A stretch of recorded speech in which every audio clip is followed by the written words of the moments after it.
येत्या 6 जानेवारीला या नवीन वर्षातील म्हणजे 2026 या सालातील पहिली संकट चतुर्थी आलेली आहे.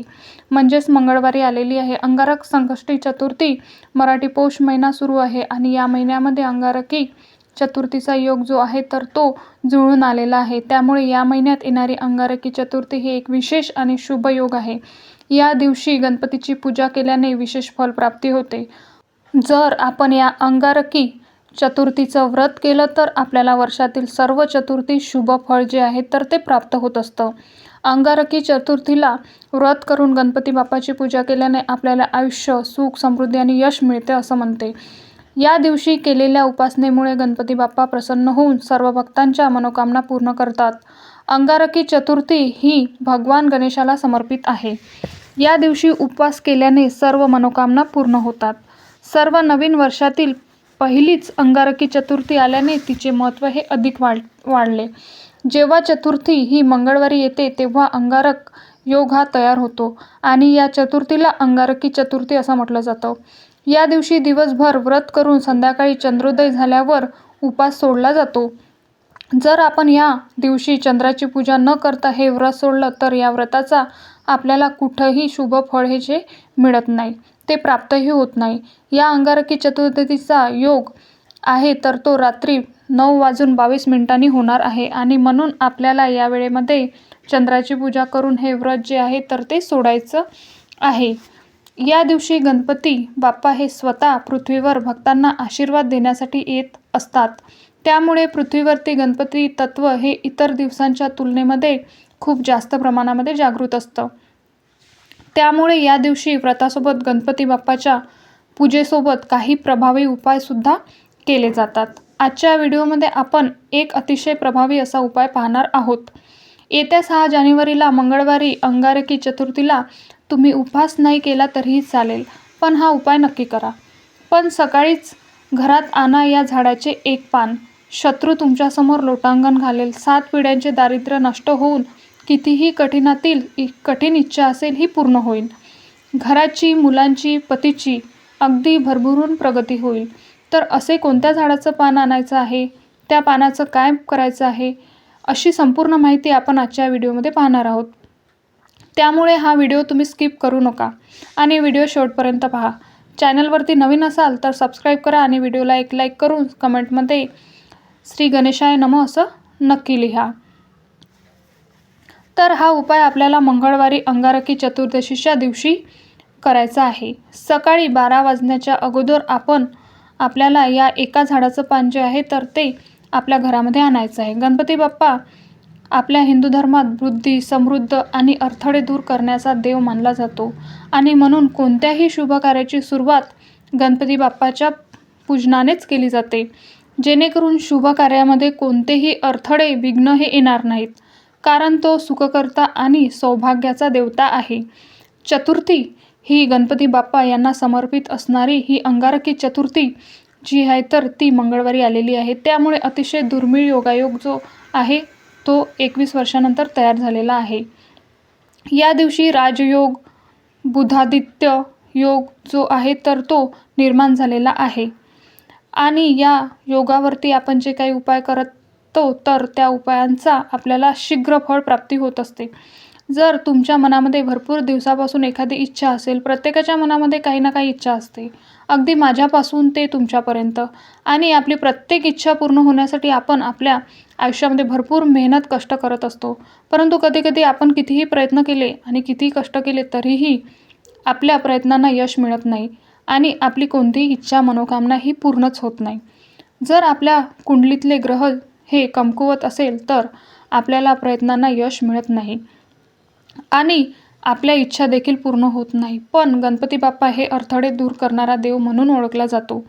तो भौतिक आणि आध्यात्मिक दोन्ही पातळ्यावरती संकटे दूर करत असतो आणि म्हणून आपण हा उपाय जर केला तर आपल्या सर्व इच्छा, मनोकामना ह्या पूर्ण होतील. तसेच तुमच्या आयुष्यामध्ये एखादा शत्रू असेल, शत्रू हा तुमचा गुपित असेल किंवा शत्रूचं नाव तुम्हाला माहीत आहे. बऱ्याच वेळा असं होतं की आपल्याला घराच्या आजूबाजूला आपले शत्रू असतात, ते आपल्यासमोर खूप गोड बोलत असतात, परंतु त्यांच्या मनात आपल्याबद्दल वाईट असते. हे शत्रू नेहमी आपलं वाईट कसे होईल यासाठी प्रयत्न करत असतात. असा शत्रू जो आहे तर तो नष्ट होण्यासाठी, शत्रूचा त्रास हा कमी होण्यासाठी देखील हा उपाय खूप प्रभावी मानला जातो. तसेच गणपती बाप्पांना बुद्धी, समृद्धी आणि सौभाग्याची देवता मानले जाते. गणपती बाप्पा हे 14 विद्या आणि 64 कलांचे अधिपती आहे. त्यामुळे जर तुम्हाला कोणत्याही क्षेत्रामध्ये यश मिळत नसेल, एखादा उद्योग, व्यवसाय किंवा नोकरी आहे तर त्यामध्ये तुम्हाला यश मिळत नसेल, तर त्या व्यवसायामध्ये तुमची वृद्धी होत नसेल, तर हा उपाय तुम्ही आवर्जून करा. यामुळे तुमचा उद्योग, व्यवसाय हा चांगला चालू लागेल. तुमच्या घरामध्ये ज्या काही अडचणी सुरू आहेत, जी काही संकटे आहे, मुलांची प्रगती होत नाही, पतीची प्रगती होत नाही, कुटुंबाची प्रगती होत नाही, घरामध्ये सतत पैशाची आर्थिक अडचण येते असतील किंवा घरामध्ये कोणतंही शुभकार्य हे निर्विघ्नपणे पार पडत नसेल, तर तुम्ही हा एक उपाय जो आहे तर तो अंगारकी चतुर्दशीला आवर्जून करा. अतिशय प्रभावी आणि सात्विक उपाय आहे. हा उपाय केल्याने तुमच्या जीवनातील समस्या या 100% दूर होतील. उपाय करण्यासाठी तुम्हाला या दिवशी सकाळी लवकर उठायचं आहे, स्वच्छ स्नान करायचं आहे. अंघोळीच्या पाण्यामध्ये तुम्हाला थोडंसं लाल चंदन आणि अगदी चिमूटभर अक्षता टाकायच्या आहे आणि त्या पाण्याने स्नान करायचं आहे. कारण हा दिवस अतिशय पवित्र असतो. तसेच आपलं शरीर देखील पवित्र असावं, शुद्ध असावं, प्रसन्न असावं म्हणून या वस्तू टाकून स्नान करायचं आहे. यानंतर तुम्हाला तुमच्या देवघरामध्ये असणाऱ्या गणपती बाप्पांच्या मूर्तीवरती शुद्ध पाण्याने, दुधाने, पंचामृताने जे काही शक्य होईल त्याने अभिषेक करायचा आहे. गणपती बाप्पांना दुर्वा, जास्वंदाची फुलं, धूप, दीप, अगरबत्ती लावून वातावरण अगदी प्रसन्न करायचं आहे. गणपती बाप्पाची सुखकर्ता दुःखकर्ता ही आरती करायची आहे आणि यानंतर तुम्हाला हा उपाय करायचा आहे. जर तुम्ही विधिवत गणपती बाप्पाची प्रसन्न करून घेतले तर बाप्पा तुमच्यावरती प्रसन्न होतील आणि यानंतर जो तुम्ही काही उपाय करणार आहात तर त्या उपायाचा बाप्पा तुम्हाला शीघ्र फळ देतील. आपल्या वास्तुशास्त्रामध्ये अशी काही झाडे झुडपे सांगितली आहे, त्यामध्ये साक्षात देवी देवता वास करत असतात. त्या झाडांमध्येच एक देवी शक्ती आहे आणि विशेष स्थितीवर त्या झाडासंबंधित आपण काही उपाय जर केले तर ती दैवी शक्ती ही आपल्याला प्राप्त होत असते आणि आपल्या जीवनातील समस्या या दूर होतात. तसेच एक दैवी शक्ती असलेले झाड आहे ते म्हणजे जास्वंदाचं झाड. आपल्याला सर्वांना माहीत आहे की जास्वंदाचे फूल हे बाप्पाला अतिशय प्रिय आहे. या जास्वंदाच्या फुलाशिवाय बाप्पाची पूजा ही देखील पूर्ण होत नाही. बाप्पांना फक्त जास्वंदाची फुलंच नाही तर या झाडाचे पान देखील अतिशय प्रिय आहे आणि म्हणून आपल्याला ज्या झाडाला लाल जास्वंदाची फुलं येतात तर त्या झाडाचं एक पान तोडायचं आहे. पान घेताना चांगलं घ्यायचं आहे, ज्याला देठ असेल, कुठेही फाटलेलं नसेल, चांगलं एक पान तुम्हाला घ्यायचं आहे आणि त्या पानासोबत तुम्हाला त्या झाडाची एक छोटी काडीसुद्धा घ्यायची आहे. यानंतर हे पान आपल्या देवघरामध्ये आणायचं आहे, स्वच्छ धुवून काढायचं आहे, देवघरासमोर बसायचं आहे. यानंतर त्या पानावर तुम्हाला लाल चंदनाने तुमच्या इच्छा लिहायच्या आहे. अगदी 2 ते 3 शब्दामध्ये तुम्हाला तुमची इच्छा लिहायची आहे. जसे की नोकरी प्राप्तीबद्दल असेल तर नोकरी मिळण्यासाठी किंवा नोकरीमध्ये शत्रू नष्ट होण्यासाठी, मुलांची प्रगती होण्यासाठी किंवा घरामध्ये दोष दूर करण्यासाठी. जी काही तुमची समस्या आहे तर ती त्या पानावरती तुम्हाला कुंकवाने किंवा लाल चंदनाने लिहायची आहे. कुंकवामध्ये किंवा चंदनामध्ये थोडंसं पाणी टाकून गंध तयार करा आणि यानंतर जास्वंदाच्या झाडाच्या काडीने तुम्हाला त्या पानावरती इच्छा लिहायची आहे. यानंतर हे पान जे आहे तर ते आपल्याला गणपती बाप्पासमोर ठेवायचं आहे. ठेवताना देठ हा गणपती बाप्पाकडे येईल अशा पद्धतीने तुम्हाला हे पान ठेवायचं आहे. यानंतर या पानावर तुम्हाला 21 दुर्वा बाप्पांना अर्पण करायचं आहे. 1 लाल जास्वंदाचं फूल अर्पण करायचं आहे.